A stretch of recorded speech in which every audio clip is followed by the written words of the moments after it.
একটা surprise gift পেলে কেমন লাগে বন্ধুরা? ভালো লাগে তো? চলো তাহলে শেয়ার করি কে দিল আমায় এই সারপ্রাইজ গিফট এবং এটা কি। এই গিফটটা আমাকে অর্ণব দিয়েছে। তো আমার ভীষণ পছন্দের একটা জিনিস, সেটা হচ্ছে পার্স। এই পার্সটা অর্ণব পারচেস করেছে ইনস্টাগ্রামের একটা পেজ আর্ট ক্লিম বলে, ওখান থেকে। তোমরা ইনস্টাগ্রামে গিয়ে ভিজিট করো প্রোফাইলটা, এবং আশা করি তোমাদের প্রত্যেকেরই ভালো লাগবে।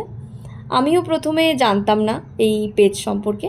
অর্ণব আমাকে গিফট করার পরেই আমি ওর থেকে জেনে পেজটা ফলো করেছিলাম। ভিজিট করে দেখলাম ভীষণই সুন্দর সুন্দর এরকম পার্স পাওয়া যাচ্ছে। তো আমার ভীষণ পছন্দ হয়েছে। তোমাদের আমি ডিসক্রিপশন বক্সে এর লিঙ্কটা দিয়ে দেবো, তোমরা ভিজিট করো। আর কেমন লাগলো তোমরা আমায় জানিও। আমার তো ভীষণই ভালো লেগেছে। Thank you Arnab, thank you so much. তাহলে আজ এই পর্যন্তই, টাটা।